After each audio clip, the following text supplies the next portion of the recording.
Ladies and gentlemen across the nation, wrong tab. I apologize. But you saw the tab, so you already know what time it is. Another episode of 54 yards with the one and only Cam Parlay. So, I ain't gonna say Hey, psych. you know what You've I'm been you've saying? been you've been doing alright lately. You've been doing alright. Hey, Yeah. listen, bro. The name didn't just come by just nonsense. It's Uh, when you get in with me, put that ninja mask, and you see that ninja emoji, you know you're gonna cash out on these I, books, I man.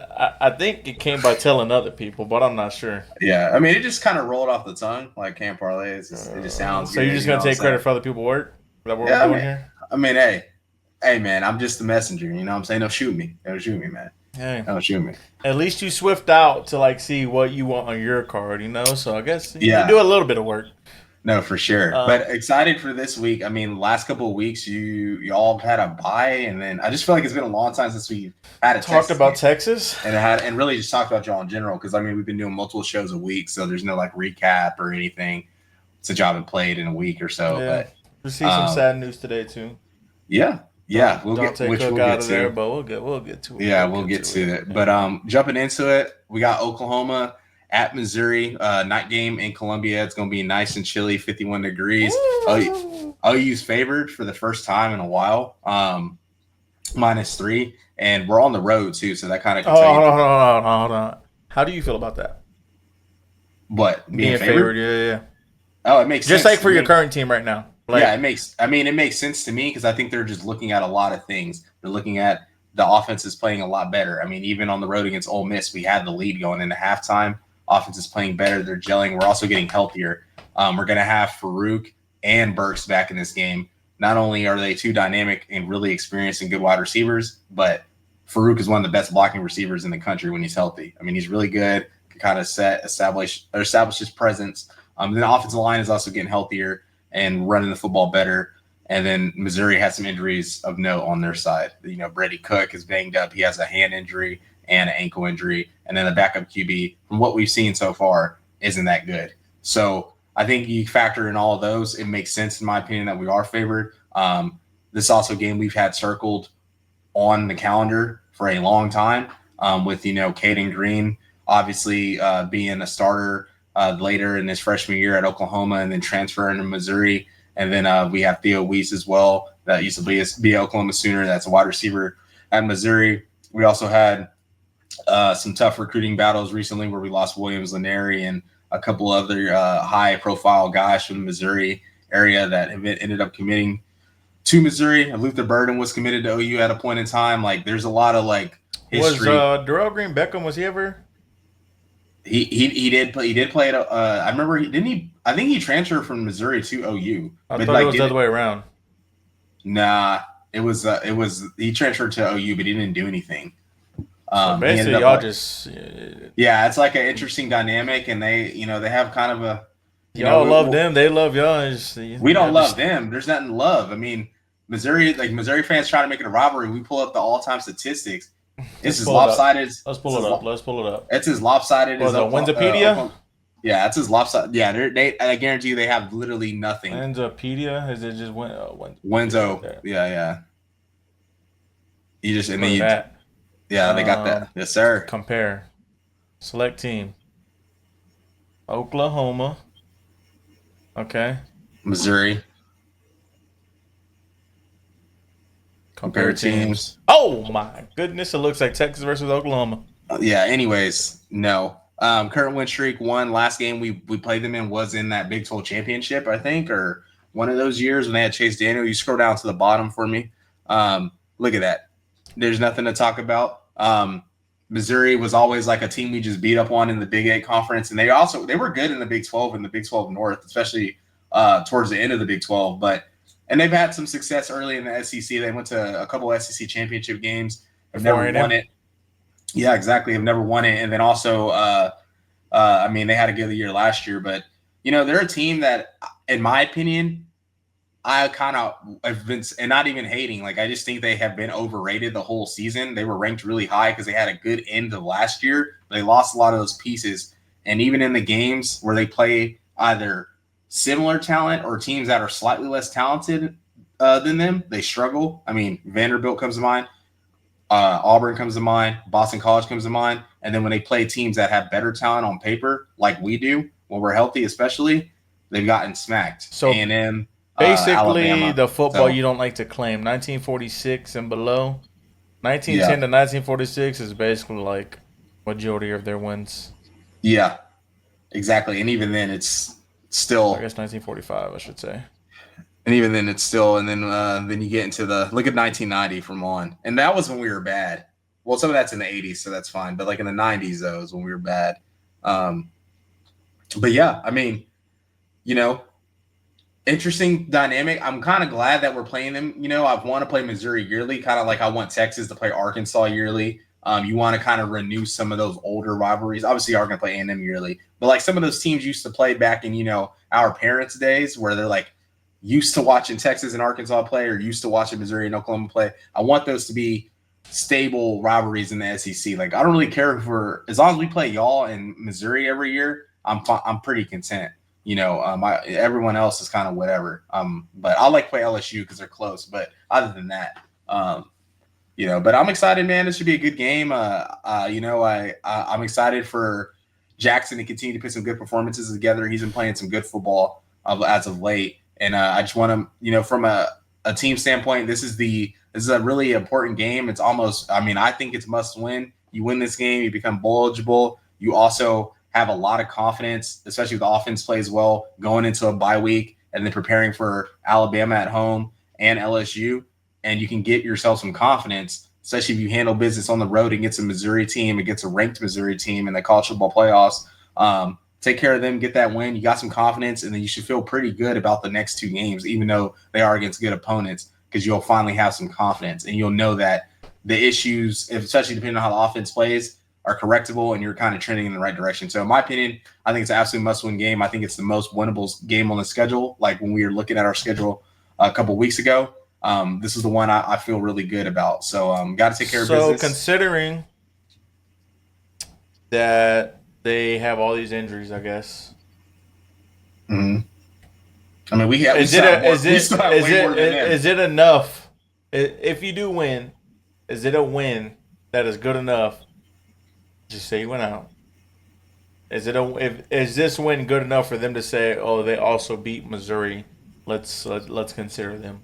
I mean, I would have to say so, especially if you look at OU's roster and what happened early in the offseason and throughout the season with the injuries, and then obviously with us firing an offensive coordinator and a team that gets hot. Who knows how the committee is going to view things? Obviously, we're going to have to get ranked, and right now we won't. We would be ranked at the end of the season if we won out, in my opinion, or if we just smack Missouri and A&M Alabama back to back, depending on what Alabama and LSU do this week.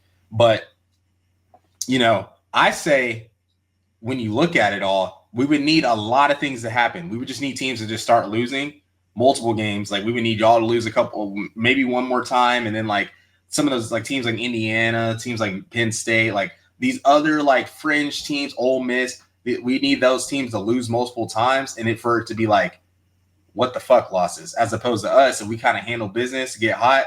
They'd be like, okay, this team, Oklahoma, is a completely different football team than what they were at the beginning of the year. And then if you look at their losses, it was to a Tennessee team who might be a playoff team, a Texas team who might be a playoff team, a really good South Carolina team who should be ranked, in my opinion, has really quality losses. I'm talking about like barely lost to good teams. And then obviously we lost to Ole Miss, which we had, control of that game for a half. So we have quality losses. I don't think it'll be enough. Like I said, I thought if we were going to make it, we'd have to be 9-3 at the worst. I think even going 8-4, even with the quality wins, just won't be enough. But I won't really care if we go in or not. I just want us to finish the season strong. If we can go 8-4 and play a decent bowl game, win 9 games, especially with the year we had and the young guys playing. You got all these older guys coming back next year, a ton of experience. You feel really good about OU in their first year in the SEC, regardless of the lumps. A lot of teams can't handle the injuries we had and losing an OC in the middle of the season and still have a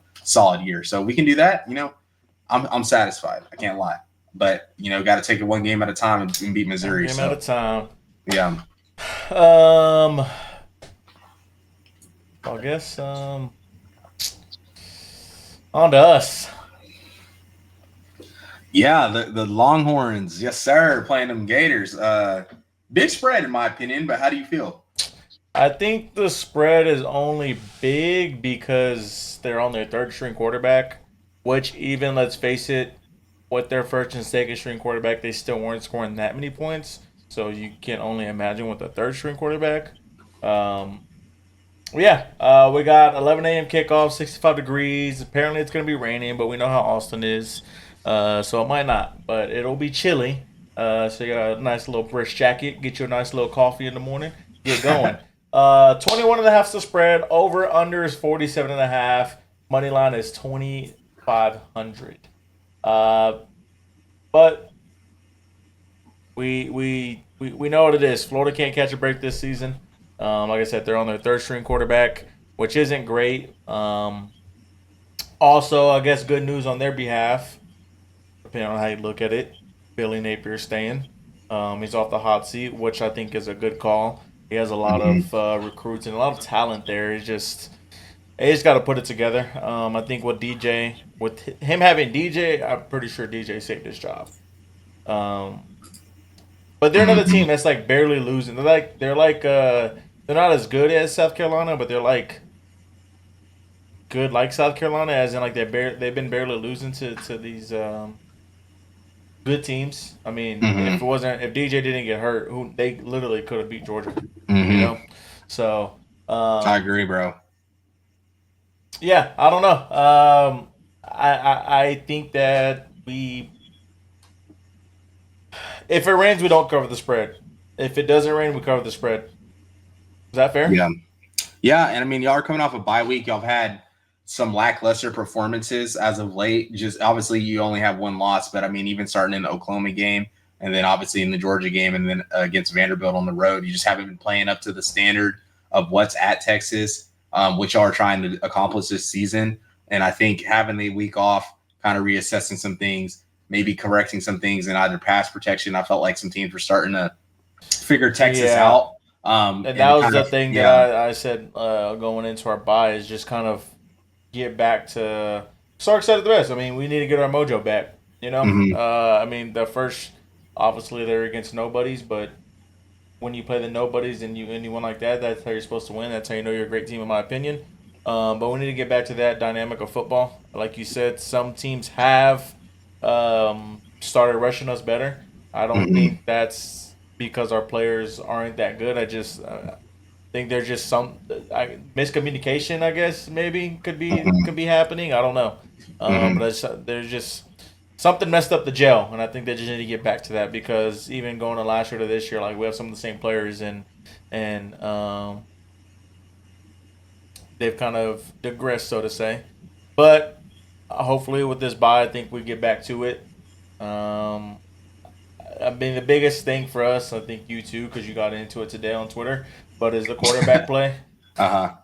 Um, I, I I don't know, man.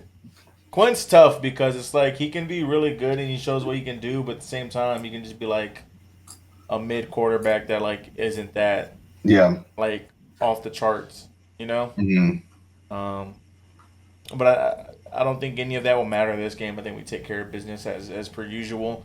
Defense continue to rock and roll in. Everybody's healthy, should be at least. Um, we get Drew back. Mm-hmm. Um, and I guess just the running backs just get healthier too. Yeah. But we should take care of business. Shouldn't be anything crazy, even if it does rain. I mean, I still think we control the game. I think we control the game on the running as well. I think this might be a game where we try to get back to that, Mm-hmm. especially if it does rain. Mm-hmm. Not saying that the rain's gonna be crazy, but like it just gives you an opportunity to work on that side of the ball. Mm-hmm. But the biggest thing, at least I want to see, is no turnovers from Quinn. His fault or not, just cut the turnovers out. That's the biggest thing that I want to see. I'm tired of seeing turnovers. Mm-hmm. Um, you just do you know like I don't know if there is a stat, but do you know the stat of like winning or losing a game if you have a turnover? Say that one more time. Repeat that question. And do you know if there is a stat on winning or losing a game if you have a turnover? Like if you throw a turn, if you I mean, I'm if pretty you have a sure turnover, what is your chances of winning that game? I'm pretty sure the analytics are crazy. Like I'm pretty sure they skew the game probably like 40+%. Now, if you get a turnover yourselves, which y'all actually have been pretty good at doing yourselves, yeah. Especially, I mean, in the Oklahoma game, you threw a pick, but you also got 2 turnovers before half against Georgia. Y'all had, I think, Quinn threw 2 picks in that game, and then he had a strip sack, and then Arch had a strip sack, but y'all had 3 picks yourselves. So it's like kind of evens out. Vandy, Quinn throws 2 picks, but I think y'all force a fumble. Y'all get a couple picks or something like that as well in that game. So kind of evens out. I'm sure the analytics are crazy, but if you don't win a turnover dispute, like you said, Carlos has pulled up right here, 70% of the time you win that turnover battle, you're going to win the game. And it's an interesting concept because, y'all have been turning the ball over, but y'all been forcing them. And I think the same thing can kind of be said for Georgia. They've been turning the ball over with Carson Beck, but they've been also being able to still win games, even cover spreads when Carson Beck's throwing 3 picks. So, the thing is, I just think y'all gotta y'all have all the talent. It's just more so about playing complete football games because y'all are at the point of the season to where teams are either peaking or are getting worse. And there's teams like essentially us, of Florida, just other teams that are playing better football than they were at the beginning of the season, which makes them dangerous. Especially like at the end of the day, like it's still Florida. It's not like you're playing, the teams you are playing earlier in the season. Like this is a team that still has a ton of talent, a ton of blue chips, they have a 5-star QB that might play and suit up this week. So it's like still good football team, regardless, and they still have talent. At the end of the day, like talent can get you. Even though y'all have talent, they still have the guys that can match up. So yeah. So I guess in other news, unfortunately, we did. I don't know if we let him go or if he just decided to, I guess, enter in the portal, as you will. Yeah, sounds mutual. Yeah, but Johntay Cook is no longer on the team, which sucks because that was my guy. It was for real. That was my guy, and I was really hoping big things from this year. Obviously, there's 2 sides to every story. He's gonna say what he needs to say, and then you sent me something today on Twitter, I believe it was. Yeah, it was just about like how like his career went. Like he started at Texas, but the thing is, I mean, we see it all the time. Just because you're a 5-star doesn't mean you're him. We don't know what was going inside on the camp. Maybe he just couldn't get separation. Maybe he just struggled against guys bigger than him. Maybe he just wasn't he slowed down when he got to college. I don't know. You also have a lot of depth, and you have guys coming in. There's a lot of factors that go on, and then when you have guys that come in, like Cam said, that are faster than you, and I don't know about better, but they just been playing college football longer and just have like a different sense of the game. They might just get the spot over you. Fortunately, that's just how it is sometimes. Well, and the way Sark's recruiting, I mean, he has Khalil Lockett locked up. He has Jamie French locked up. He might go get that dude, names like Michael Terry the third or something as an athlete. He might play receiver. DeCorian Moore still hasn't signed. Like you never know. Like things could change. And then obviously in the transfer portal, there's always guys available. So there's other guys that are going to be available. And as you continue to play college football, 5-star receivers do fall off trees, and most of them are pretty plug and play. I mean, I look at someone like Micah Hudson in the situation right now at Texas Tech, 5-star receiver. At looking up his stats, he only has 8 catches for 123 yards, right? And this is at Tech. You would think a guy of his caliber would be anywhere in the 300-400 yard range at least, and be one of the key contributors at a school at Texas Tech, especially playing in the Big 12. So it's like there's guys like him who could be transferring in the future, just other 5-stars. And now with the NIL portal and things like that, I feel like he probably had to make this decision now to kind of figure out where he wants to go long term, instead of like him being tampered with or things like that. And he probably just saw the writing on the wall. The only thing that I don't like about this situation is it's not like Texas is bad. It's not like y'all have multiple losses, out the playoffs, out the SEC contention. Y'all are still there. Anything can happen, bro. I mean, somebody, knock on wood, could get hurt this week against Florida, and then boom, you're right back thrusted into, a key contributor or a starter with a chance to take that job, a chance to help your team win a championship, or compete for a championship. So that's the only thing I don't like, is that the decision-making aspect of this. There's 8 games left on the season. If you're not going to play, you already used a red shirt, so it's not like you can get red shirt again. I could see if that was the case, but he actually he can use it. Now, he actually can use it because he didn't get red shirt in his freshman year. So maybe that's what it is. Maybe he wants to just not use he loses eligibility. Yeah, and that's probably why. So, but regardless, it's a tough situation. I wish the best for the kid. I think he's still going to be good. He has all the tools. All these Texas fans saying, "Oh, like he wasn't going to be good or wasn't going to play." Like, don't lie to yourself. He's got. Look. It just sucks because if you look at his yards per catch, it's like 14 or 15. Yeah. Like he's getting you yards when he catches the ball. Mm-hmm. Yeah. You can't say and he's super young, and the way all the offense is even designed, I don't really think Texas will ever have a receiver that go for like 1,300 yards, because I'll just have so many weapons. It's going to continue to be like that. And it's so balanced. Like, I think Xavier didn't even have 1,000 yards. I think he had like 938. Adonai probably had like 700 or 800 last year. Jatavian had like 700 or 800. So it's like very balanced offense, and there's no reason to it doesn't matter. Like, you don't need to put up crazy numbers to get drafted. If you're playing at Texas, putting up numbers, you're gonna get drafted. Gunnar Helms, y'all's leading receiver right now. He's a tight end. Oh, this is this year. Yeah. Everywhere 2014. But that was with like a Big 12 championship and a bowl game. Like, that's probably counting that if you like take that away from the regular season. But even then, like, even it's barely 1,000. Yeah. So. Yeah. But no, end of the day, on both the, I guess, relations, you could say, it's a business decision. If Texas doesn't think Johntay's good enough, then they're not going to play him. If Johntay doesn't think that it's the right place for him, then he's got to go. So at the end of the day, it's a business decision, and you got to do what's best for you. But yeah, but we finally made it. Week 10, probably the biggest week of college football outside of that October 12th or whatever. I would say this is bigger. I don't know if this is bigger. I feel like it just has more. This is more meaning, I guess you could say. Championship November. Championship November. This is where the drama gets real. This is where the preying on people's downfall is an actual real thing. But we got none other than the college football playoff rankings. Let's go. Woo, yeah. It's interesting. It is interesting. I like it, but I don't.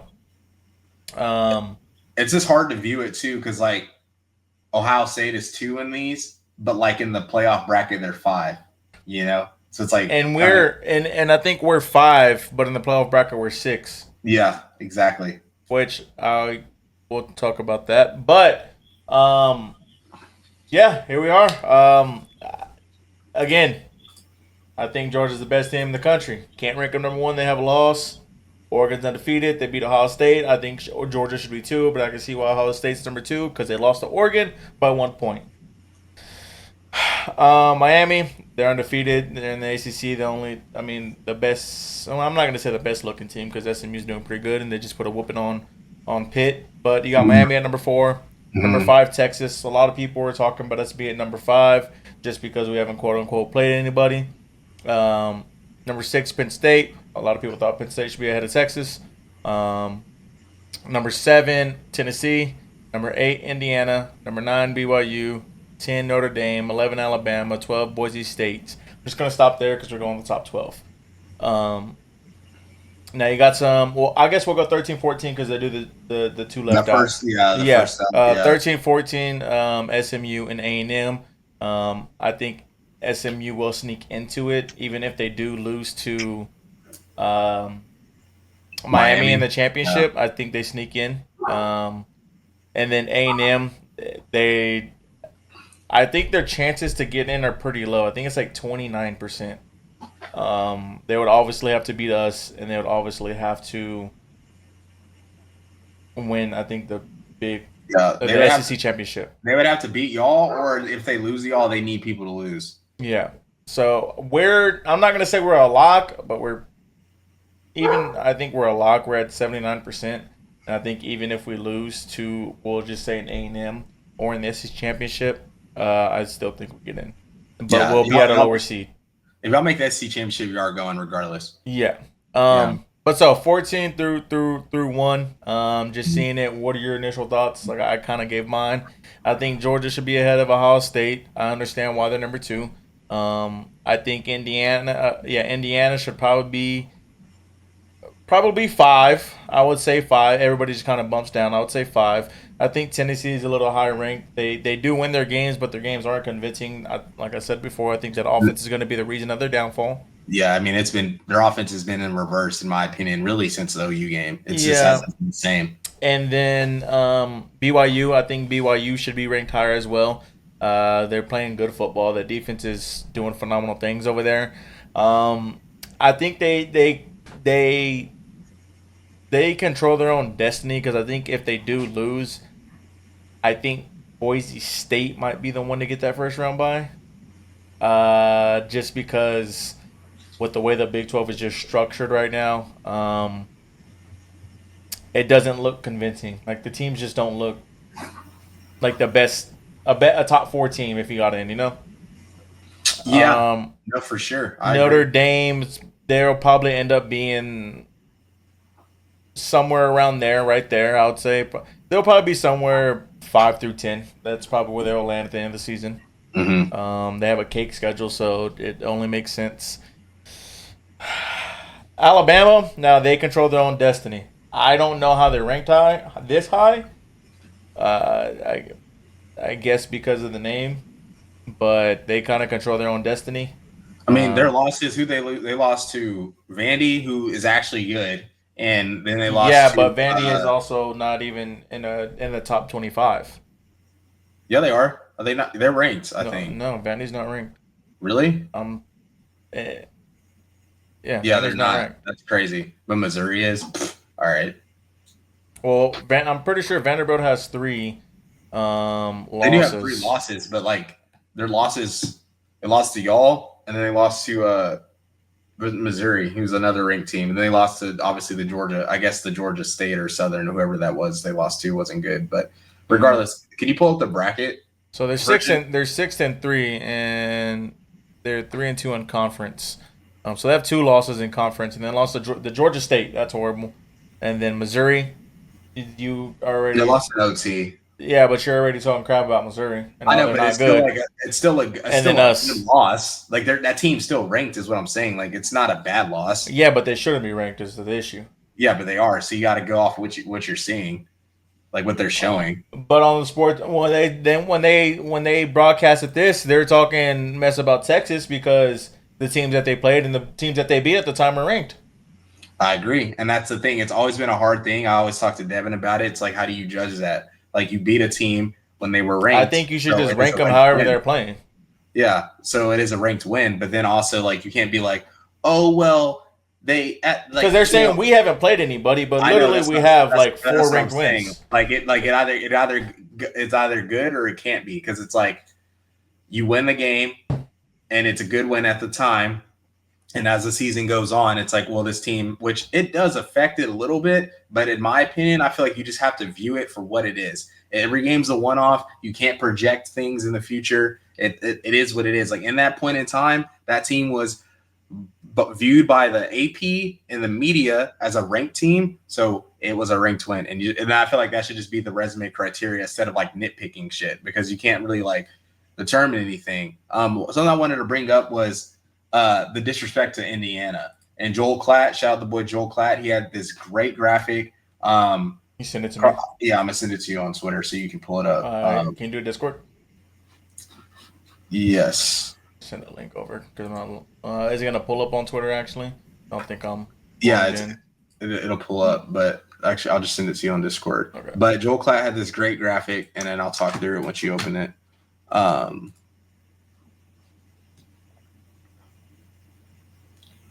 Yeah. So, yeah, it's like, That's it. Yeah, just click it. Yeah, just click into it, and it's 2. So yeah.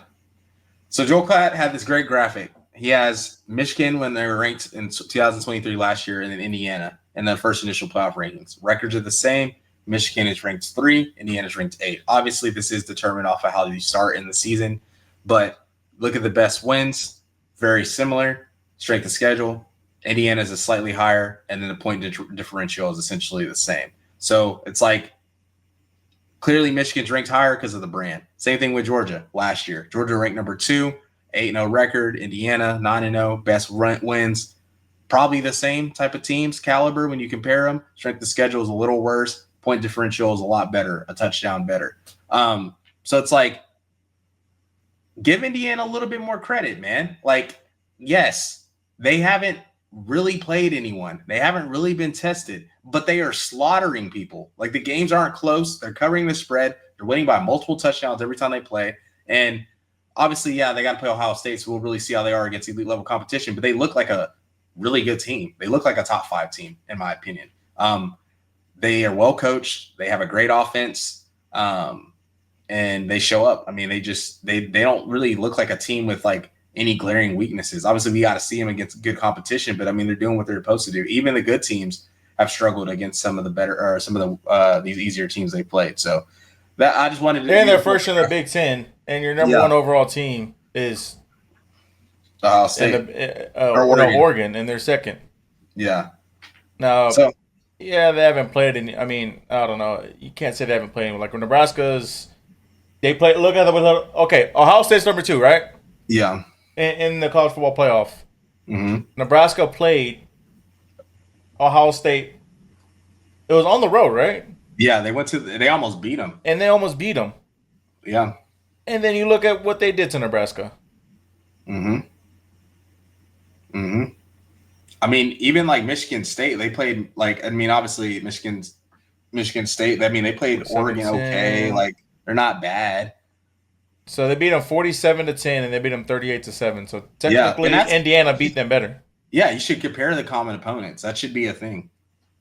It should be. I mean, if they're playing the same team, it's like, well, look how this team beat this team. Obviously, every game is one-off and different, but that should matter a little bit. It should, especially like those scores are crazy, lopsided. Yeah, all of them. And they won a game with the backup quarterback playing. So it just shows you what kind of team they are. Yep, and that was the Washington game. They still won by 14. Yes. So. And Washington's not a bad team. No.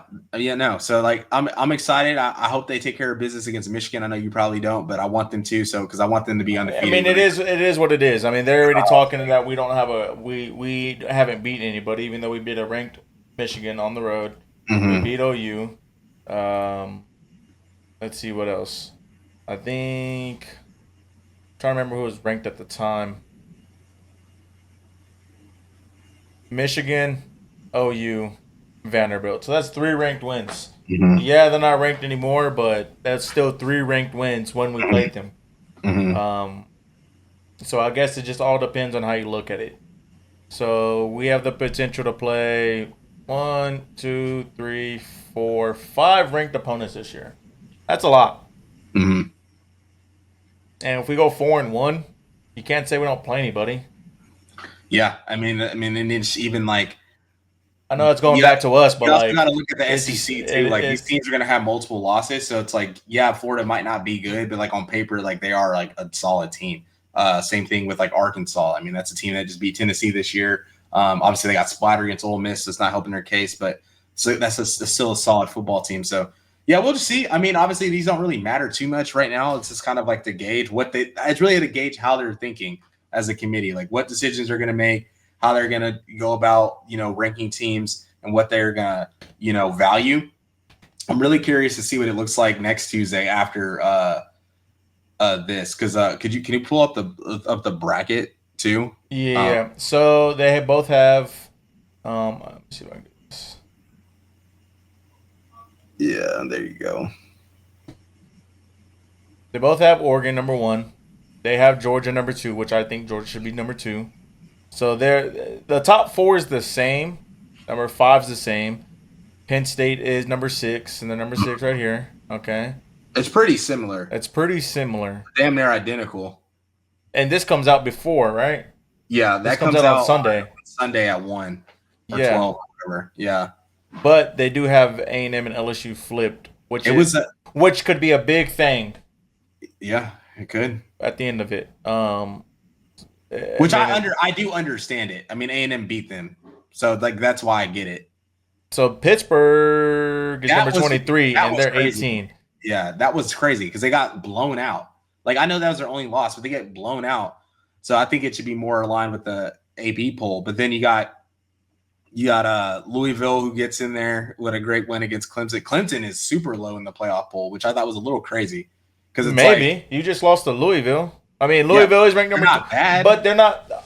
That's They're not a lost. team. But that's not a team that you should be losing to. Is the thing. Okay, but Louisville's losses are to Miami And Tennessee, I think. Notre Dame, no, the NC State. NC State, that's what it was. Miami and Notre Dame, and then who else? And SMU. Like those are good losses for them. They have 3 losses, but like all those teams are ranked. 2 of them are in the top 12. That's so like So they lost to that game was close. They lost all of to them. Notre Dame, SMU, Miami. Yeah, they lost by a touchdown in all 3 of those games. So it's not a bad loss for Clemson, in my opinion. And like, yes, they beat Clemson by 12, but like I just look at it like this. They just dropped a lot to me. I just look at it like this. And Pitt's not better than them. Notre Dame, playoff team. SMU, I'm going to say playoff team. Yeah. Miami, playoff team. Yeah. Clemson, probably not a playoff team. But I'm not talking about Louisville being ahead of them. I'm talking about Louisville. I know, but this is I know, but Clemson's probably not a playoff team, right? So the playoff teams you can't beat. Okay? They're close. They're in the games. But but you can't. It don't matter if you can't beat them. That's true. Clemson isn't a playoff team when they beat them. So like, I guess what I'm trying to say is, they might play. You can't they could for the SEC. No, they can't. They don't have no head to head. You can't say that it's a good loss for Clemson when the good teams, the playoff teams, they can't even beat. They only beat good teams or less. Yeah, I agree. So, yeah, but you don't have anybody they can like beat coming up besides South Carolina. I think.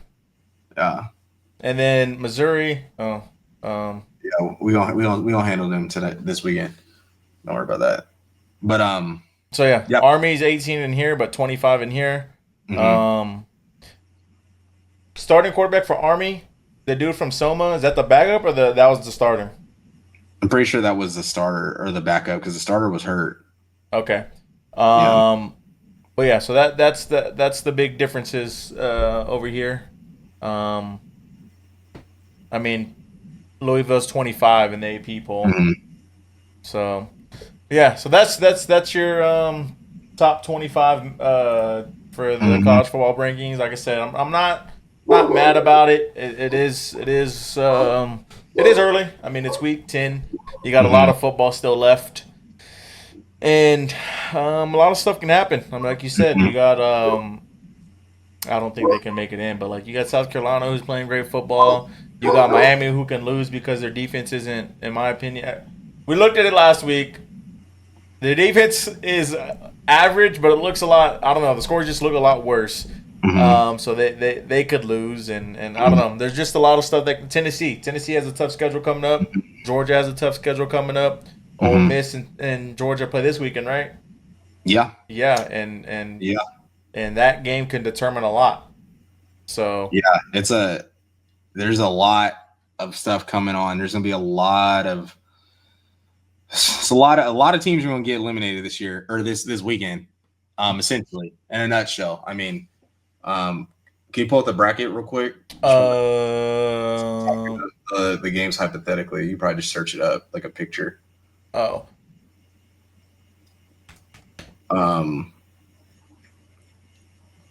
Yeah, I just want to see. Yeah. So they have the idea. They have the initial picture. Indiana. I don't know if this will.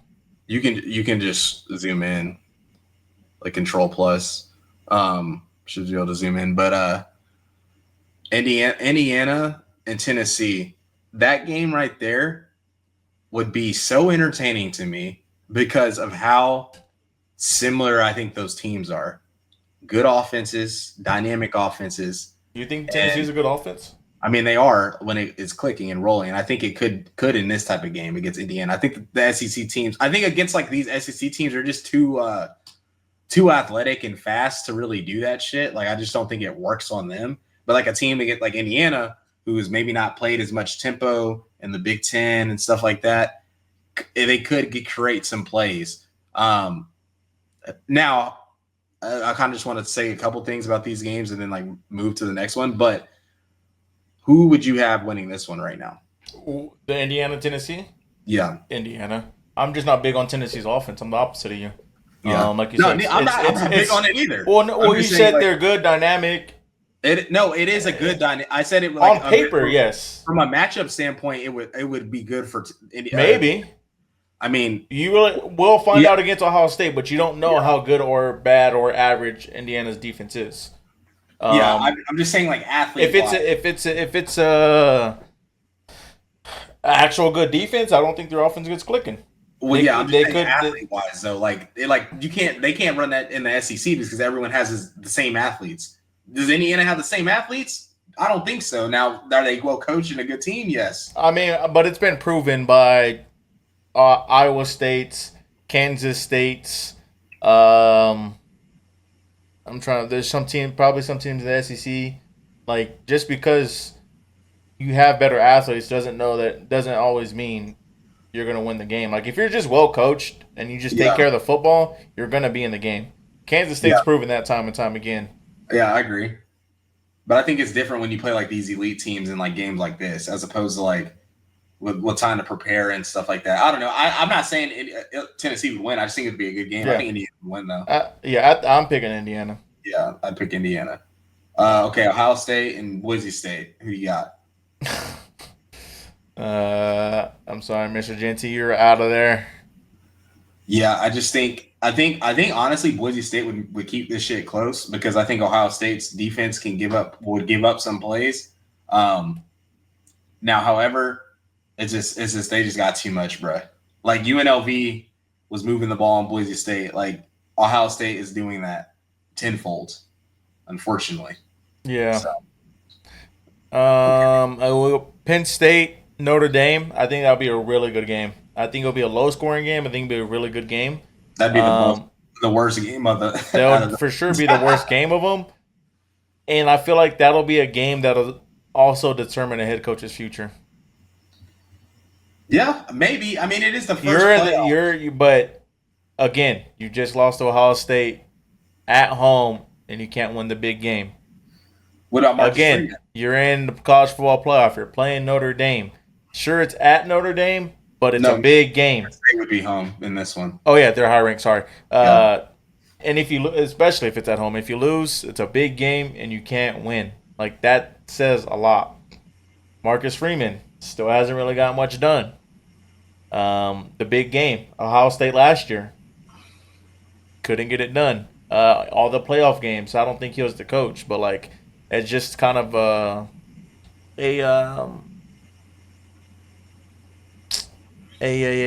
what's the word? Cycle. These teams just can't win the big game. So I think this game will determine a head coach's future. No, for sure. Marcus Freeman's probably the safer bet if they lose, but I think it does determine the future. I think if they lose, I think he's on the hot seat next year. I don't know about hot seat, bro, just because he's in the playoffs. So that's why I'm just like. Yeah, but like you don't aim. I mean, yes, you aim to make the playoffs, but like that's not your goal. Your goal is not to just make it to the playoffs. Your goal is to win the whole thing. Yeah, but it's the first year. I feel like they just gotta Notre Dame. Like, I feel like they just have to.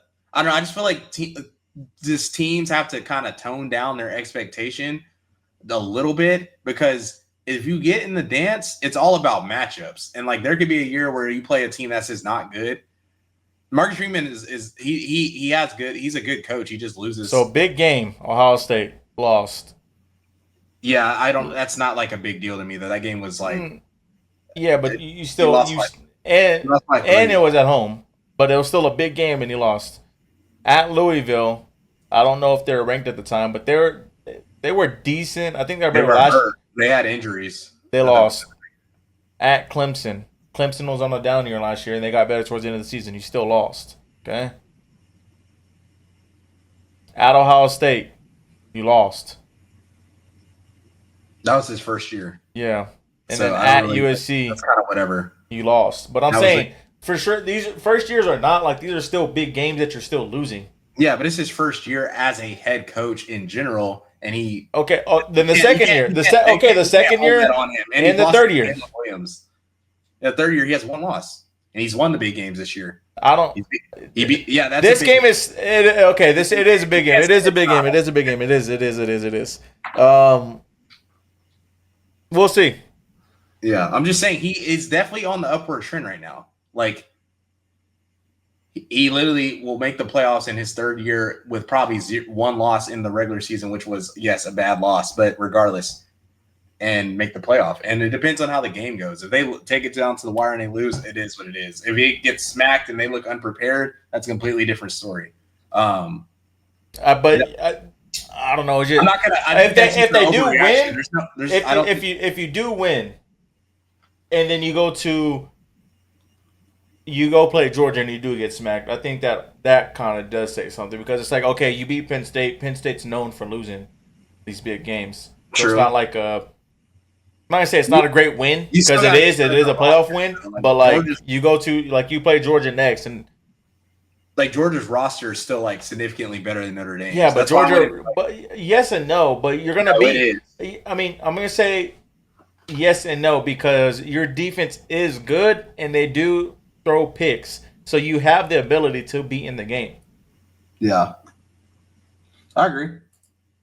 So with that, and if you do get blown out, quarterback wise, I think Riley Leonard is better.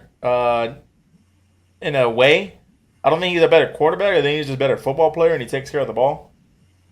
Well, he's probably a better quarterback. He throws 3 picks a game, so I guess I could say that. I mean, he's definitely regressed. I just don't know if Notre Dame has the personnel on the outside to really like. I honestly haven't really watched him since the damn A&M game, and then obviously I turned it on. Like, I just don't really watch him. Yeah, I think Who they play this week? Because I might watch them. I think it's if I Army. can. Or is that no? It's Florida State. Oh man, they They have an easy schedule: Florida State, Virginia. Now Army's ranked top 25, and at USC on the decline. Yeah, right now. But interesting. Okay, now we got Texas, Bama. This game I think would be really good. You obviously have beat them last year. Y'all match up well with them, but they do have Kalen DeBoer, who has played Sark multiple times. He has better athletes this time, and that I feel like would be the advantage per se. I think y'all's team is better, and I think Milroe was susceptible to making mistakes, but so was Quinn. And I think the Alabama defense has regressed.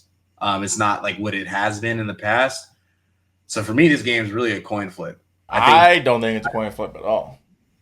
I think why? I mean, Bama literally. I think Bama could have a game like they did against Georgia and play. Yeah, like but but you're banking on Jalen Milroe to play good. Well, it's not even that. You're literally banking on Jalen Milroe. He does play good though. Like, you're acting like he doesn't play. No, good. I know he doesn't, but you also like. He's had a couple bad games, but like he does play good overall. He hasn't progressed. I'm gonna say that. I mean, yes and no. I mean, he's he definitely. I mean, I could say the same thing for Quinn. But I never said Quinn. I'm just using it as like. I don't think Quinn has progressed either. Okay, but I do think that what the secondary they have and our receivers that we have, that's why I don't think the game's a coin flip. I think our defense is an actual pretty good defense. I think our defense can hold up with a lot of teams. I think our defense will be able to keep them to a minimum, even with the running quarterback.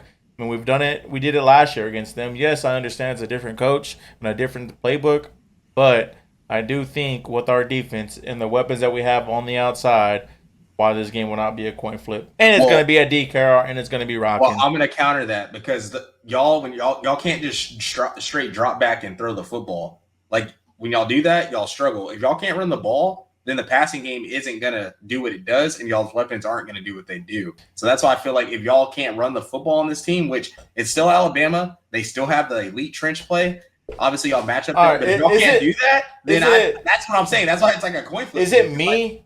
I feel like you haven't proven all right. I'm going to ask you a question. Okay.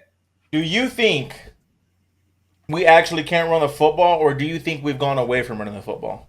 I personally think we've gone away from trying to run the football. It's both, and y'all also gotten into some weird spots from y'all's offensive play calling. I don't like you're saying, gone away from, but then against Georgia, y'all could not run the football well. Well, we couldn't do shit against Georgia. So that game doesn't matter. That game's not a game you talk about. We couldn't do anything. Okay, but even against Oklahoma, outside the one drive where there's 8 broken tackles, and then y'all had a quick change, and then y'all scored a long run after that. I think just the first quarter, multiple turnovers. I think the first quarter was just a weird first quarter. The whole first half, we scored 21 points in the second quarter, didn't we? Because y'all got 2 turnovers back to back. I understand that, but I'm just saying, that's a factor. Yeah, but we still scored points, so the offense is scoring points. In the first quarter, we didn't score any points. We didn't move the football. Yes, we at least moved the football off those turnovers and scored points. Yes, but to me, that's not moving the football. You had short fields. Like you moved the football. That is fine, but we couldn't even move the football on short field if we had it in the first quarter. We legit couldn't move the football at all. We didn't get a first down. Yeah, regardless, I just say I still don't think I don't know, man. To me, the offensive line we'll see this week is the offensive line has just regressed in weird ways, like pass protection, even moving people. I think it has regressed as well. I don't think it's as bad as it's shown to be, or regressing is shown to be. I think there's just something off. I don't know what it is. There's just teams something are just off. making adjustments. That could be it too. I don't know, but it's something just off. But let me see how much that y'all ran the ball against Vanderbilt. Vanderbilt, y'all ran for 104 yards. That's not bad, but that's not you got 150.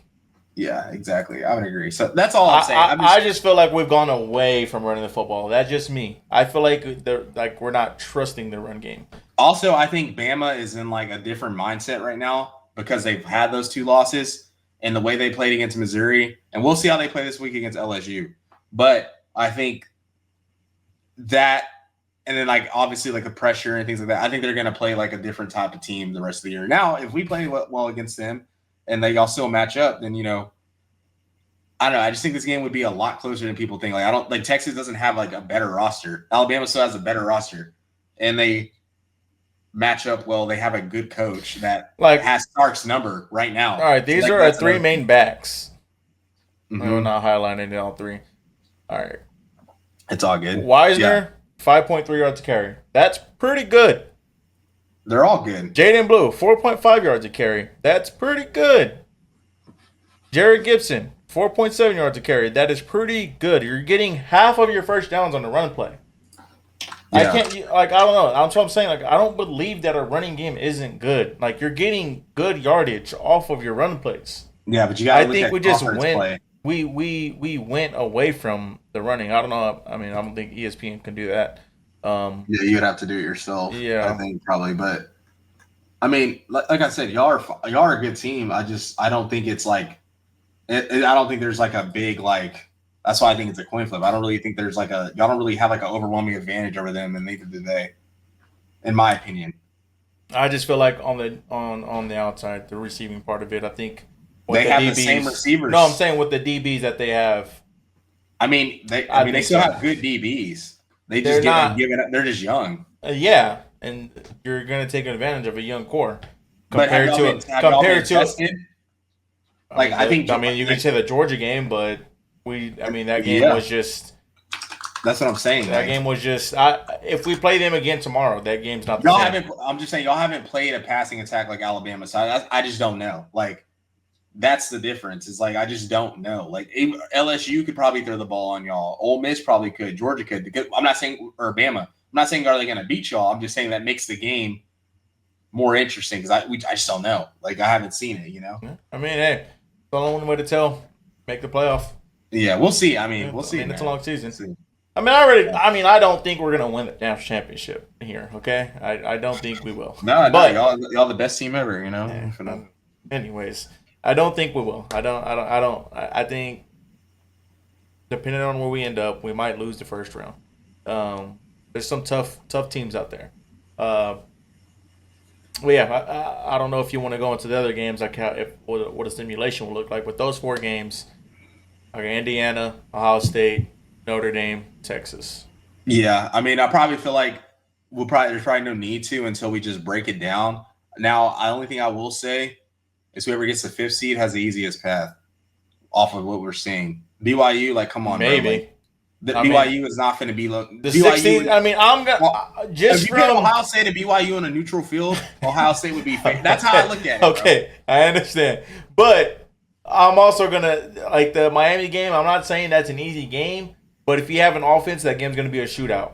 You just got to get a stop or two. Yeah, they're like they literally remind me of Oklahoma, like when we had Lincoln Riley. And you saw how that's gone, so it doesn't look good for them.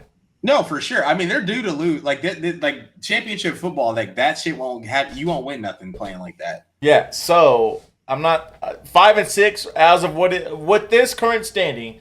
5 and 6 is the easiest path. No doubt, I would agree for the semi.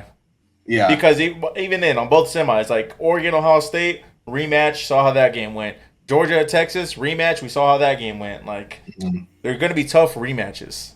Yeah, and no doubt. I'm pretty sure we have to go back and find the tape. But didn't I say Oregon, Georgia at the beginning of the year? Or did I say Oregon, Ohio State?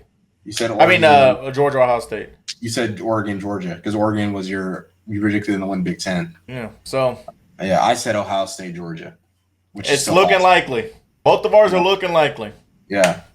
So we'll see, man. I'm excited. I'm excited to just see like how much this is going to change. But last but not least, we have the Week 11 matchups. We're going to probably run through these quicker. We're going to post some short form content on these. So make sure you guys are following us on the socials so you can find those and kind of see more in-depth takes on them. Well, they'll be in-depth, but this will be in-depth, but so will those. What game you want to do? Bottom, top to bottom?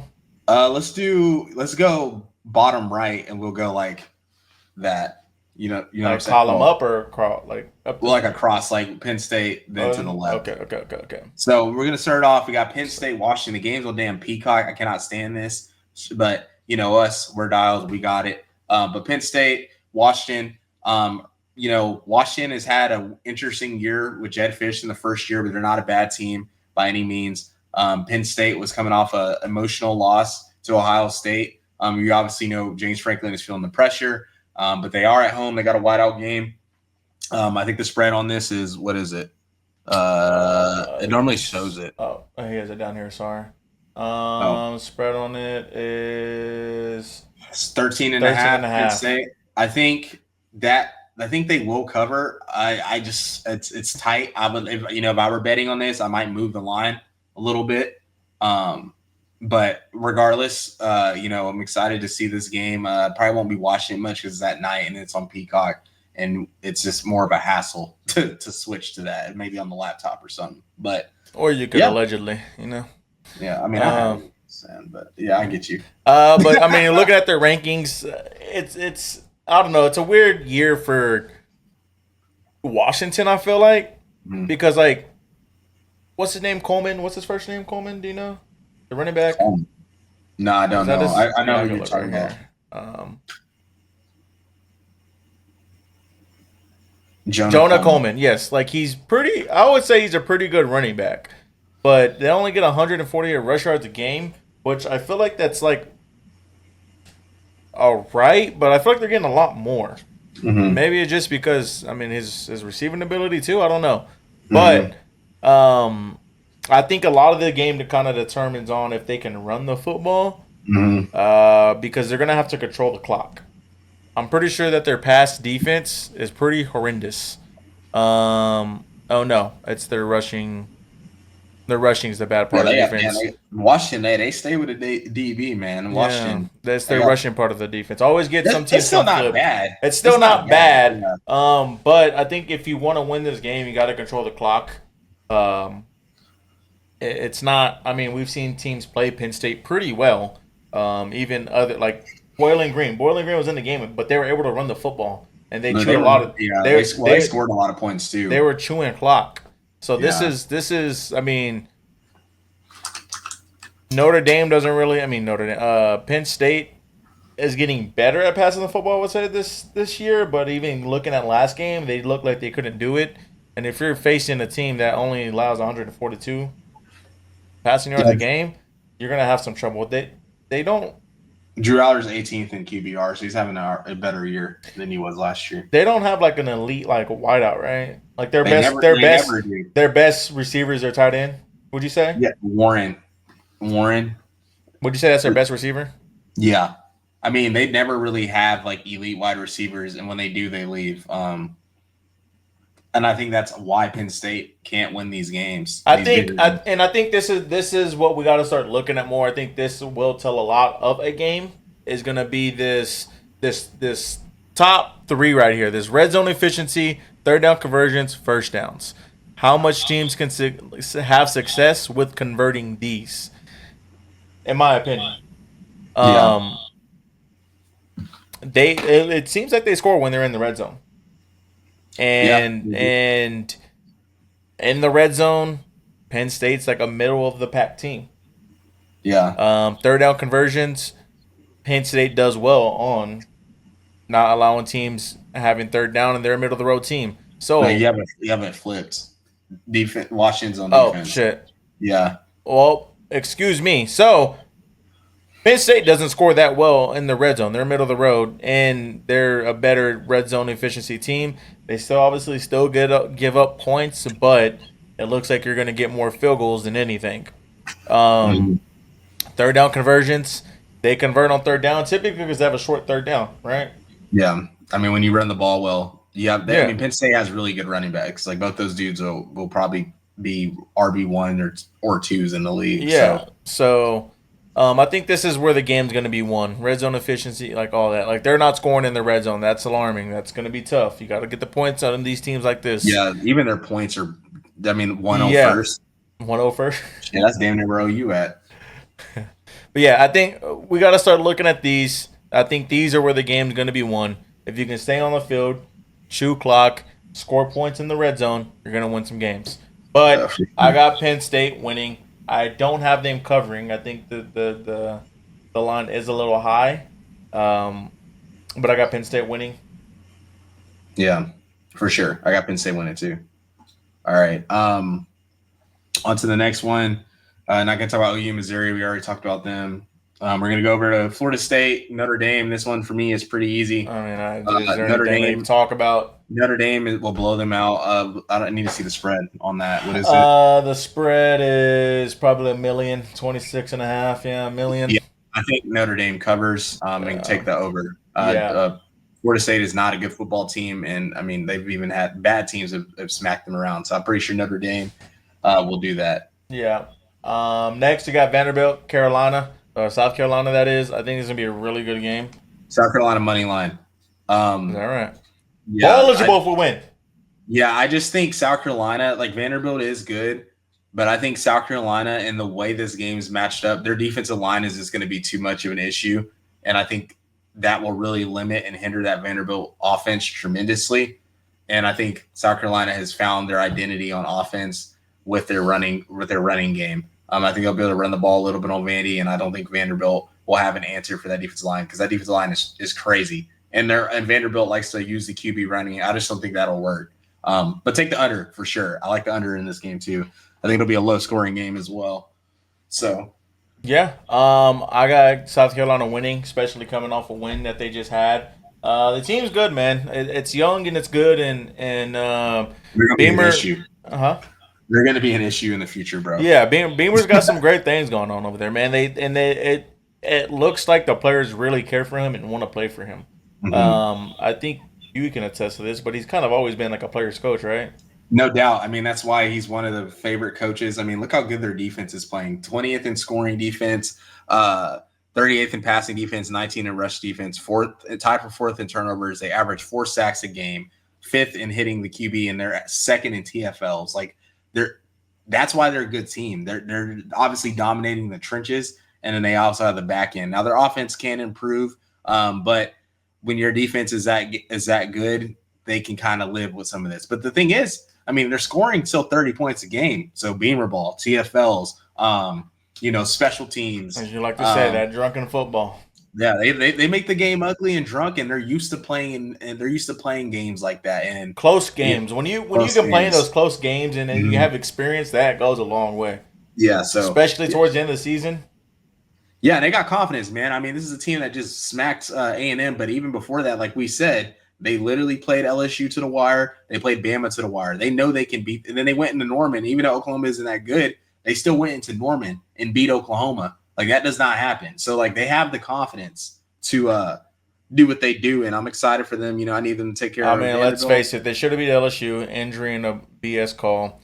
Now, the Ole Miss game, don't really know what happened.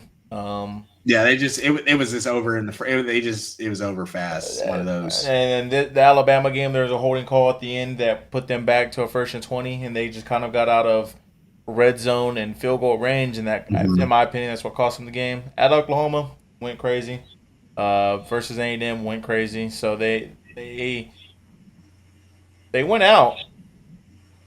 Yeah, I mean, I don't know how it's going to look. 9-3 playoff. That's definitely a team that I would consider. I mean, I would just be like, hey, like, I know they didn't beat some of these other teams, but like, look how they lost. You got to. I mean, I think the biggest thing is these two teams got to be ranked, and I feel like they got to beat them kind of how they did A&M, pretty decisively, to where it's like, okay, like, this is a really good team, and they can make back. That'd be cool. I'd like for that. I mean, I'd be going for them. My mom went there, so that'd be my team I'm cheering on. But not Texas.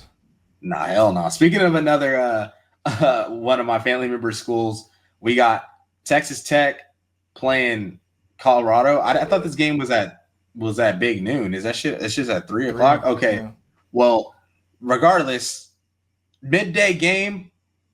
This game is going to be. Oh my god. Yeah, it's horrible. This game. That's last, right? Or is it 137? 137, I think. This game is going to be a shootout.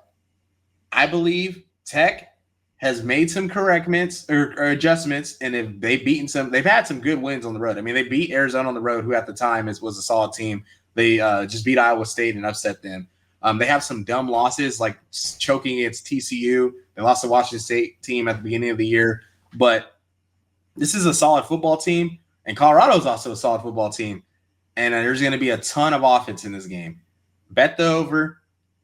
And bet any Shedeur Sanders passing prop, because their secondary isn't good at Tech. But Tech will stay in the game. They have enough weapons to stay in the game. They have enough personnel to stay in the game. Colorado, yes, they are playing better, but I still don't trust them to just like shut a team down, if you will. So I got Colorado close in a win. All right, but take the over. Do you actually have Colorado, or do you just want Colorado to win to make the Big 12 and have? I really want Tech to win, but. Okay. Colorado to win, like I don't mind it. I would like Colorado to win because like it's good for bro. It's entertaining, bro. I'm trying to see Travis Hunter play against one of these other teams that he doesn't play against because he's in the Big 12. Like I want to see that. I want to see Shedeur play like against Travis Hunter versus like like I want to see Mr. Smith or like like Jeremiah Smith or against Ibuka or against any of these Oregon receivers or. Texas receiver. I want to see that, bro. Like, I just want. Speaking of which, how much do you think Tez Johnson affects Oregon? Not a lot. I mean, they still this man Trayshawn Holden, who had 6 catches for 150, and then Evan Stewart. True. They still have him. I think he'll be back. But I think he's back. I think it's like minor. Their offense is pretty annoying to. I would feel like the game plan for. It's just there's an answer for everything. They always have people open like. That they're just an issue over there. But I mean, this game is going to be interesting, and I'm excited that both teams are actually solid. This is a playoff game as well. I mean, both these teams are right in the thick of the Big 12 championship. I mean, so Colorado's defense stepped up this year. It's gotten a lot better. They have made good adjustments, so that's probably why they only have 2 losses. It's gotten a lot better. I was hoping that because I'm pretty sure they lost to Kansas State. I was hoping they beat Kansas State. And the game was close. And I was saying this Nebraska game. That game was kind of tough. I do think they beat Nebraska going like if they play again. I don't know. I think the hype that Nebraska had at the beginning of the year and all that Mm-hmm. momentum they had, I think that's why Mm-hmm. they lost that game and just the way the Mm-hmm. game started. Um, Mm-hmm. but if they played again, I think they beat Nebraska. Yeah.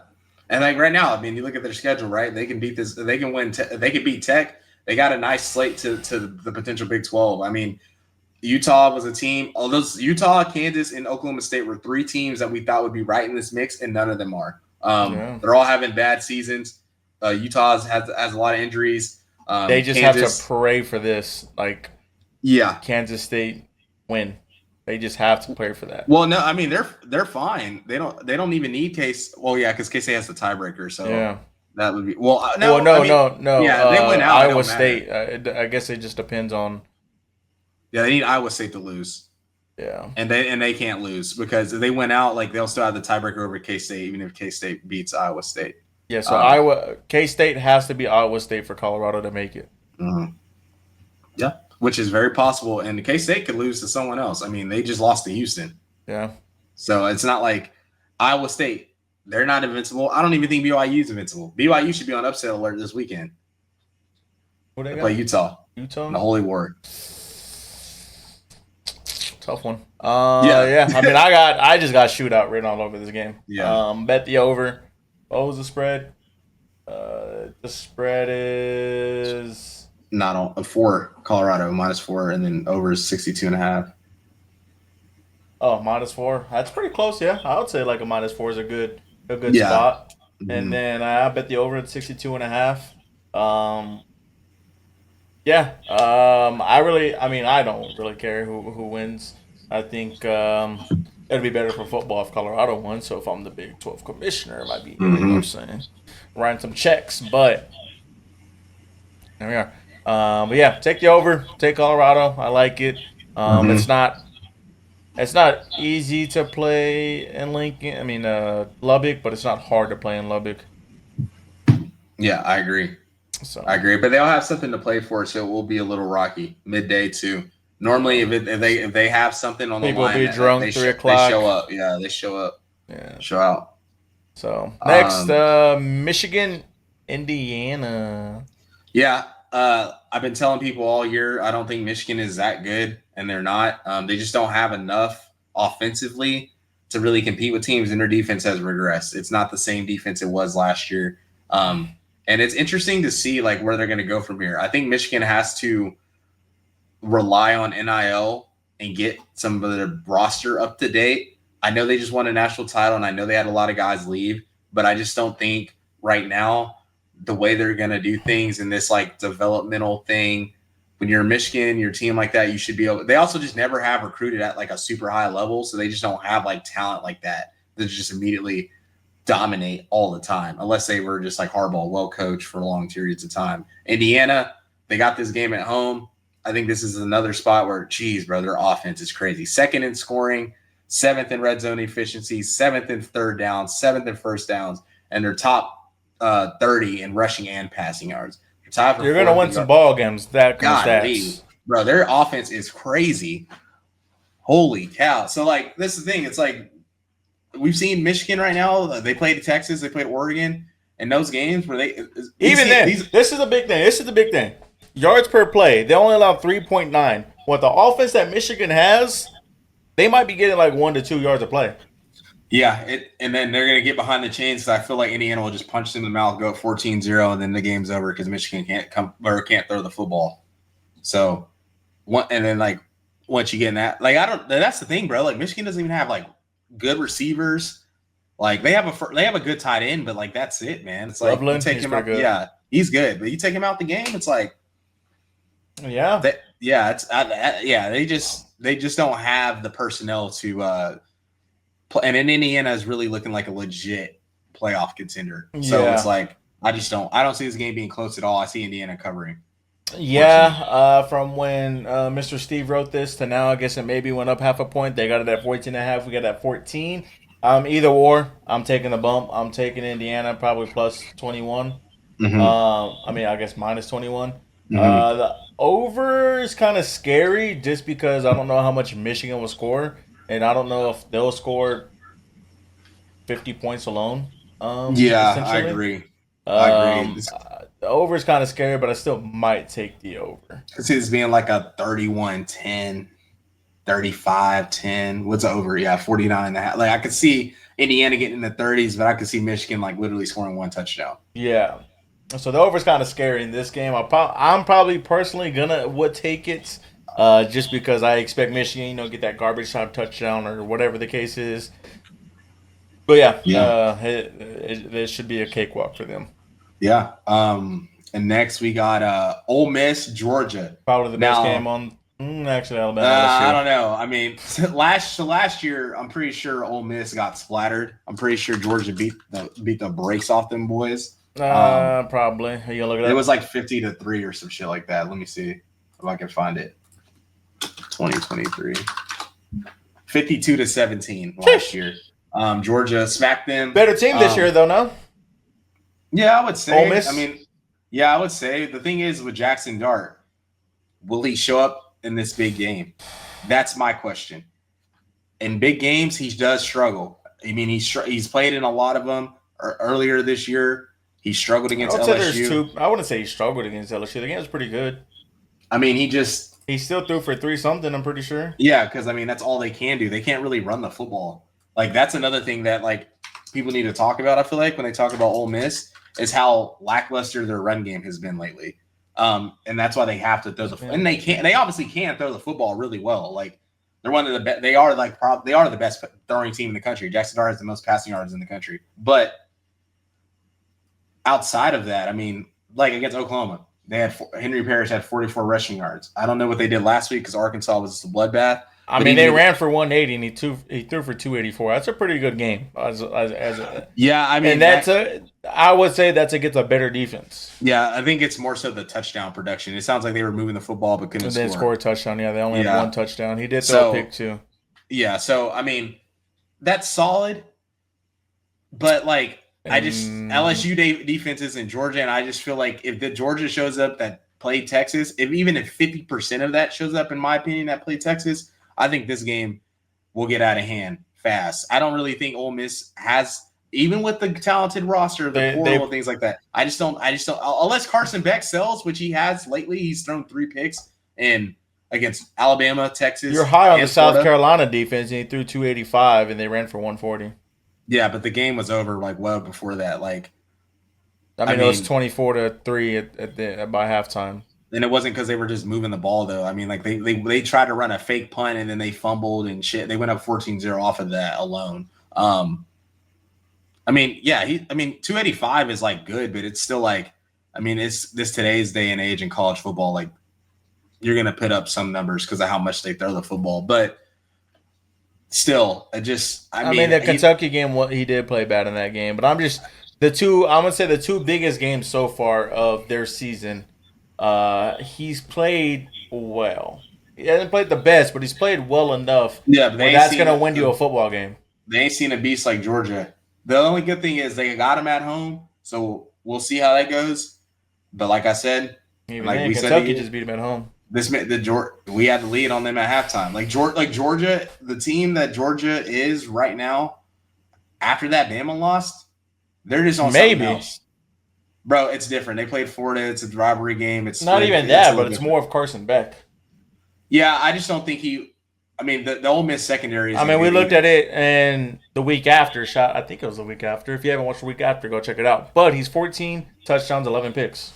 But I also watched the film on Carson Beck, and I understand why he throws some of these picks because they are asking him to throw the ball vertically and like take the shots. So I get why. But that's that coaching at that point. Yeah, but they're still winning the games. It's not like they're struggling. That's the thing. But like, they can do that. Either way, it's still a negative. Yeah, it's still a negative, but it's only a negative. Either way, you're still hindering yourself. Whether it's coaching, them making him throw the ball down the field when it probably shouldn't be, or him actually just making those decisions himself. But how much is it really hindering the offense? I mean, they're 12th in passing yards. They're not really running the ball as efficiently, but like. They're still like when you play what we said earlier when we talked about Miami. You think you could throw three interceptions against Oregon and win the game? Probably not them. You But I don't think you think. think But you Oregon and you think you go throw 3 picks in Ohio State against them and win the game? they're not in the same. Oregon and Ole Miss or Oregon Okay, and Ohio but State you are have to significantly better than Ole Miss. Like okay, a lot better. For sure. But I'm saying like you can't win all the games with somebody throwing 3 picks. Like at some point, it's going to catch up and bite you in the ass. I agree, but I also think Jackson Dart will turn the ball over as well. So I think it kind of will cancel itself out. And I don't know. I personally just don't think this game will be close at all. I think Ole Miss gets beat, and I think Georgia does cover. Like I really don't see a true path for victory, in my opinion. And I just think it's a matchup nightmare and the rosters and things like that. And I think of what Georgia did to Texas, and I think Texas matches up better against Georgia than Ole Miss does. I think that's kind of the separator for me, at least for me. And I think like Texas has, I think everything y'all have is better. I think y'all have a better O-line. Ole Miss's O-line isn't even that good either. It's just kind of like kind of undersized and athletic.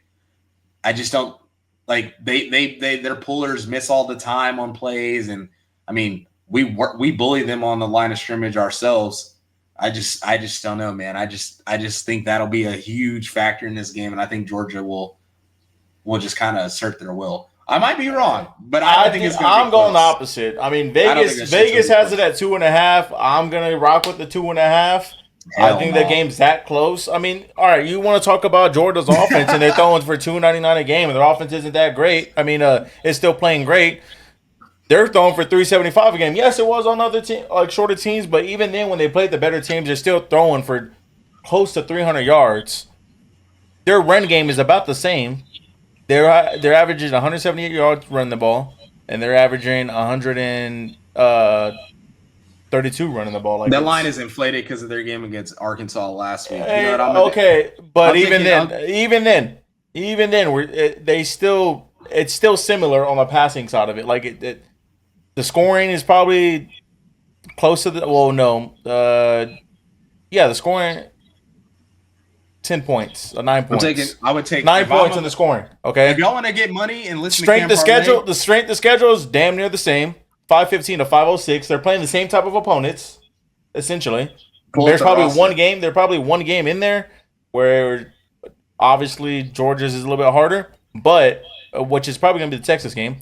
And Clemson. Clemson is better than everyone they've Ole Miss played in non-conference. Oh, and Clemson. It's still a similar strength of schedule. Regardless, I don't think the game's going to be that out of hand. Okay, Georgia's winning by 10 plus. Lock it in right now. If you want to make money, they're winning by 10 plus. I'm telling you, bro. And then when you come back next week, on the week after, I'm gonna be like, Carlos, what happened, bro? I mean, how much is this? It ain't gonna be close, bro. I know you've been on the Ole Miss train since we started this year, but I've been since we started this show. It's coming to an end. They're not. They're just this soft ass football team, which we should have beat if we had any kind of protection in the second half. Will get rocked this week against a real team like Kirby Smart, who ain't here for all the glitz and glamour, who ain't here for the clicks. Kirby. He wants a dub, and he ain't finna lose to no team that was doing a damn hot dog eating contest during spring. That Georgia, by 14 points. Bro, that boy Jackson Dart channeled his inner Johnny Manziel. Went out on this man Jackson Dart went out on Halloween, and everybody was on his ass, just like Johnny Manziel. What does he do? Goes absolutely nuclear. Yeah, he would not do that to Georgia. So regardless, hey, it is what it is. You know, Arkansas. You don't know that. He's finna do it to Georgia. I do know that. He literally played him last year. He played him last year and threw for 112. Teams. Better roster for him this year. Maybe.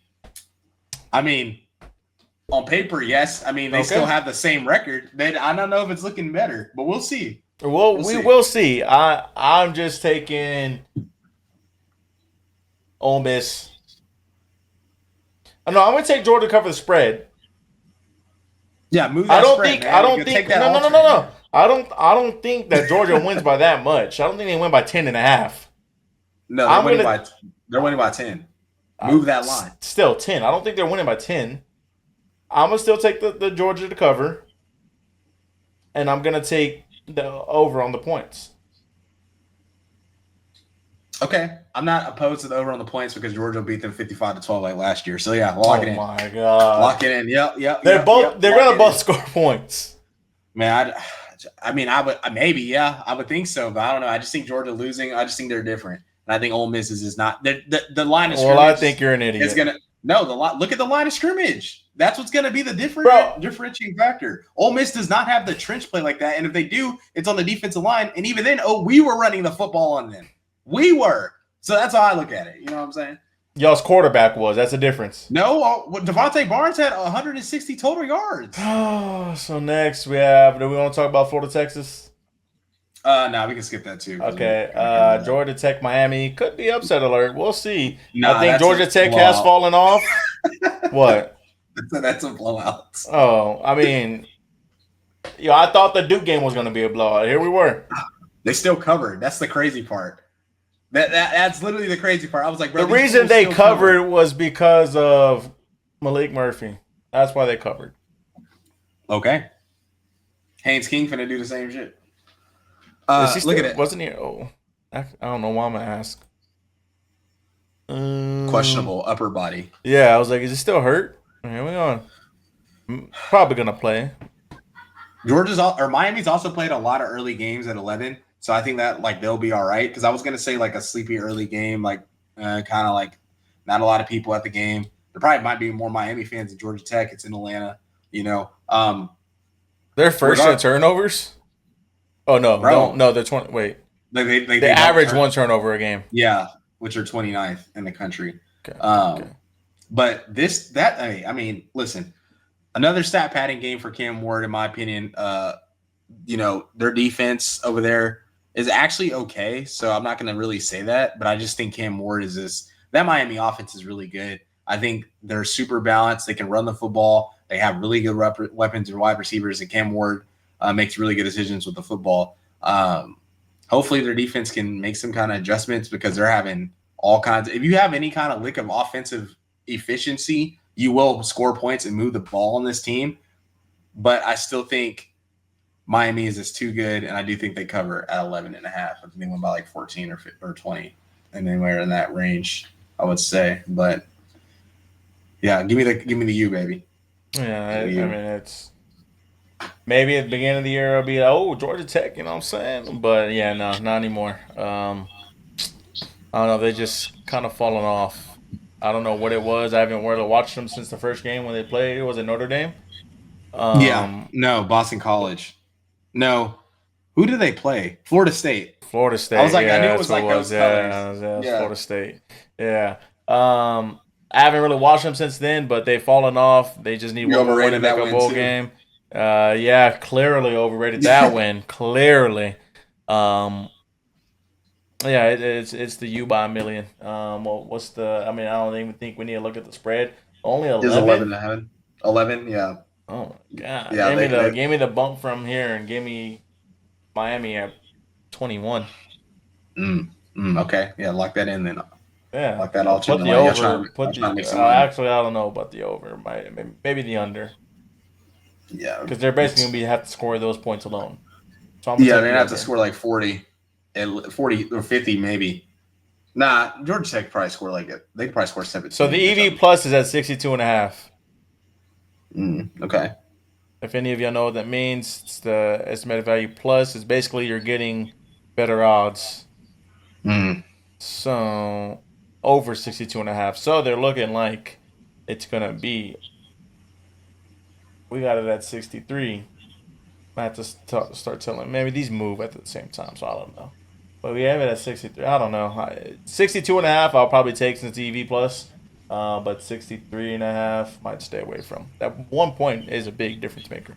Yeah, I know all too well. Yeah, me as well. 1 point, 1 yard, anything. I know all too well. 1 inch. What do you mean by that? Wouldn't you like to know? And last but not least, probably the game that you said was going to be the best game of the weekend. Absolutely, nothing like Death Valley primetime. These teams hate each other. Good rivalry. This is always a marquee matchup in the SEC, no matter where it's at. And Must win football game for both teams. Yeah, both teams have a lot to play for, and both teams have really good teams. All in all, really good offenses. Take the over. 100%. It's going to be a shootout. It is. Both teams don't really have enough defense to really shut each team down. There will be some stops. We all know that. Let's see. Okay, keep talking. I'm just talking myself. But no, you're good. But Garrett Nussmeier is a great quarterback as long as he doesn't do what he did against A&M and have the foolish turnovers. Same thing with Milroe. Good quarterback, but has gotten in his own way at times. Very good wide receivers. If you're an NFL GM, I'm sure if you need a wide receiver, just watch this game. Obviously, Ryan Williams has a couple years before he can come out, but you got Kyron Lacey, you got Anderson. I think Bama has another guy as well. And then you obviously got, just good running backs. Caden Durham, even though he's young, really standing out as a freshman at LSU. Good defensive players, even though maybe from a total unit standpoint, they're not super good, but you still got elite NFL talent all over the field. Must-win game for both teams. I think both teams are going to lay it all on the line. It's really big games for both coaches as well. I would say Kalen DeBoer, you don't want to have 3 losses in your first season at Alabama, especially replacing Nick Saban and missing the playoff essentially with the roster that he has. So this is a big spot for him. You also at Alabama got to beat LSU. It's a key rival, and then same thing with LSU and Brian Kelly. Kind of has regressed since they went to the SEC championship that one year. I know they won the Heisman. I know he won the Heisman last year with Jaden Daniels, and also had Neighbors and Brian Thomas on his team. Yeah, but that defense was that team was horrid. so good. Yeah, and that's the thing. That team, having those dudes I listed off who were all killing it as rookies in the NFL, there's no way they shouldn't have made the playoffs or SEC championship with that kind of team. That shows you how bad the defense was. I think they have made adjustments and corrections. Who's a better coach is what's going to come down to me. Who's going to coach better in the big game? I think both coaches have coached in big games. Kalen DeBoer coached in the Natty last year. Brian Kelly has gotten to the playoffs at Notre Dame. So that's what's going to determine this one. I don't think the home field advantage, I don't think none of that's going to matter. I think it will be strictly on what coach can prepare the team the best and make the best in-game adjustments and decisions. I mean, while you were talking, I was looking. It's pretty – the matchup's pretty even statistically. The matchup is pretty even across the board. Red zone efficiency, third down, first down, passing yards, all that good stuff. It's pretty even. So it seems like this game might come down to who's going to make a play. Whether that's a turnover, whether that's a one score, it's just going to come down to who's going to make a play. And who do you trust to make the play or to make the most plays on both teams? I'm going to say take the duo of Nussmeier and Aaron. Can't remember his last name. Aaron Anderson and Kyron Lacey? Yeah. Well, Aaron Anderson. The duo of Nussmeier and Aaron Anderson. Not Lacey? Nope. I like Anderson's yards more. 50 yards is like 58.5 or something like that. Okay. Yeah, are you just talking about picks? Or yeah. I got you. Yeah. Okay. I like that. It's going to be a good game, man. It's going to be exciting. Like I said, this is kind of a must win for both of these teams. I think whoever loses this game, your season's done. If you want to make the playoffs, you got to win this game. LSU controls their own destiny.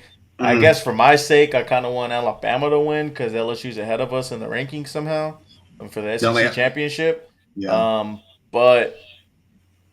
Which I don't know.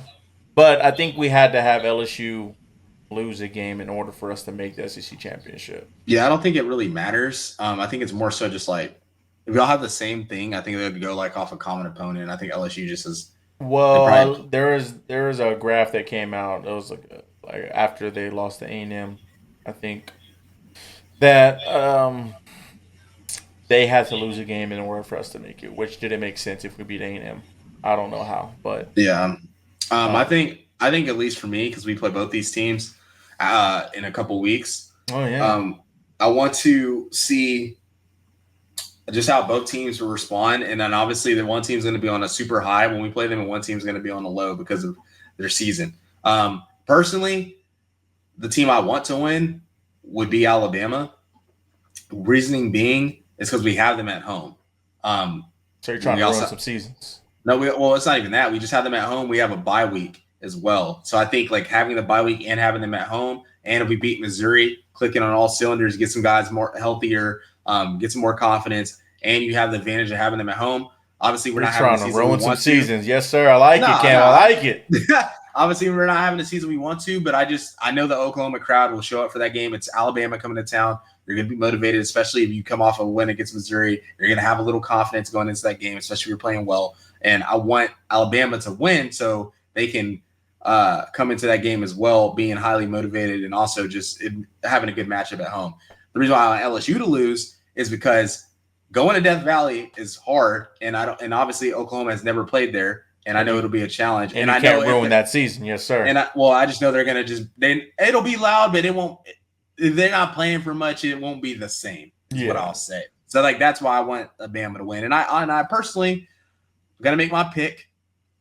I got Alabama. I do think Alabama will somehow find a way. I think just the experience of Kalen DeBoer in these bigger games and matchups, I think if Garrett Nussmeier didn't throw those picks against A&M like he did, I would feel a little different, but it just came off as like panic ball. And I could see against a team like Alabama with more pressure and his gunslinger mentality that he might do something similar. I think Milroe having more starts and more experience, I think he will play a more complete game. And then I think Ryan Williams will have another crazy, this kid's 17 performance like he did against Georgia. So for some reason about that kid, even though his yards have been down the last couple of games, it's still special. He is special, and he's one of those players where it's like, well, I knew he would make a play in this game because that's just what he does, and I can kind of just see him doing that. I see Lacey making some plays too because he doesn't too. You kind of took it the words right out of my mouth. I'm going with Alabama as well, and I think the person to make the play in this game, as I said, I think someone's just gonna have to make a play. It's gonna be Mr. Ryan Williams himself. He just always seems to be the guy that they go to when a play needs to be made. Yeah, I agree. And we're going to have some write-ups on Twitter. So for more detailed props, this might be one of the games where we have like 4+ props. So make sure y'all are following us on the socials. Definitely taking a pick somewhere in there. Yeah, make sure y'all follow us on the socials so y'all can make y'all some coin. But yeah, I think we're going to do things a little bit differently this week. You sent it to me, so I'm going to give you the floor. All right. We're going to go Cam's underrated game of the week. And yeah, so for my underrated game of the week, it's in the American Conference. We got Army versus North Texas. Really important game, I think, for both teams. Obviously, Army's really important for them. Army can make the playoff. They can. But North Texas is a good team. I mean, this team is 5-3. They're 2-2 in conference. But I think if they win this game, and maybe some things fall where they might be able to play for the American title. This is also a North Texas team that has Chandler Morris, Chandler from TCU. And yeah, it's just a good matchup. It's a good test, really, for Army, a team that has playoff aspirations, is ranked in the college football playoff. They could lose this game. They could. I don't think they will. I just think there's something about one of these academy schools that they're gonna have a magical season, and I'm hoping it's maybe Army, since they haven't lost, and they got Notre Dame coming up as well. So I mean, look at their offense, bro. They don't give up no sacks because they don't throw the football. So I guess that's their starting quarterback, Bryson Daly. Probably. Yeah, Daly. Yeah. Well, yeah, they don't give up they're first in rushing offense, which makes sense. And Notre Dame 340 yards a game. That's all they do, bro. Jesus, that's all they do, and they're efficient at it. And then North Texas gives up. They're 104th in rushing off. I might have to take a prop on this. I can't even. They ain't even got no rushing props or anything. Yeah, because they know. I was just trying to see what the share workload looked like. Is it? Yeah, dang, that's crazy. I know. Like, who gets the most carries? Yeah. I know Bryson Daly has like 1,000 rushing yards as a QB. He has dude, he be going crazy, bro. This man be 3 or 2. Yeah, he be going crazy. This man has like back to like every game he runs for 100, 909. Sheesh. Yeah, and then look at the running backs. I mean, 909, then 791, 398, 136, 103. So like they're averaging like almost 7 yards a carry. Daly has 19 rushing touchdowns. How is he not in the Heisman? I know he runs the option, but like 20 rushing touchdowns and 7 passing touchdowns and no picks. Come on now. Hey, I mean, I know. I just feel like he needs a little love. Maybe because of competition he plays. I don't know. I have no I mean, idea. he's in the American. I mean, Johntay is in the in the Mountain West. Obviously, Gentsy's doing some crazy stuff like guard wise, so maybe that's why. But like, hey, I mean, I feel like that's a little crazy. Like, if this QB runs for, let's say, 1,300 yards, 1,400 yards, and throws for 1,000, and has 40 total touchdowns, I feel like that's enough to get you invited. To, especially because of how good they are too. Like, it's not like he's just putting up numbers and they're not good. Like, they're good too. So, question that I had. Is it possible for 2 Group of 5 teams to make the playoff? Yes. Okay. You need. So Boise State would have to basically get the bye, and then Army would sneak correct. In? Yeah, so Boise State would have to obviously. What if they're both ranked inside the top 10? I think one team still gets a bye. Well, it depends. Well, I don't know because I know it's highest rated conference champions are the 4 seeds. So that's how it's determined. So that's why Boise State could technically go because if BYU starts selling or whatever, then like there's no the other conference like SEC, Big Ten, ACC, kind of even themselves out. Then you're gonna have that spot open, and if like BYU say like, and I think that still might be in the cards unless BYU can clutch up because you're gonna have possibly a big. I mean, even if they don't clutch up, you might still have possibly a big 12 champion with 2 losses that is ranked less. And then that opens up the door and possibility. So I would like it, honestly. Yeah, that'd be cool. That'd be cool. So, I mean, hopefully they can get it done. But yeah. Boy, Mac wants Dad to go eat dinner, so we'll cut this off. Yeah, for sure. All righty. Again, thank you guys for tuning in. It's a little bit longer one, I'm pretty sure, than usual, but the first time college football playoff. We had some bickering and bantering on this one, but I hope you guys enjoyed it. Don't forget to like, comment, subscribe. Anything from you, Mr. Theory, before we hit this off? Hey, just know Missouri been talking all that shit all off season. It's time to put that belt to that ass. We got to do it. Must-win game. We got to take care of Dorkwitz. We got to take care of the recruiting scandals. We got to take care of the tampering. If y'all lose, they on y'all's ass. And they've been talking crazy all year. So it's like, hey, turn up. Jackson Arnold is going to start putting on. And he's getting that confidence. He's playing well. I really believe in him. Excited to see what he can do with Farouk and Burks back. And finally kind of getting our guys back. I'm excited. I mean, we saw that throw at the beginning of the year to Farouk. Like, hopefully this is, the start of a good run in November to close out a tough year and got to take care of business. But if you guys are new here, make sure you like, comment, subscribe. As Carl said, thank you for saying it's a longer episode, but there's a lot that we talked about. And use the code in the description as well. Hey, all right, come on, Dad. Hurry it up. All right, Mac. As always, it's your boy Slim. 10 netted 54 yards. Catch y'all guys next time. Welcome. Boomer.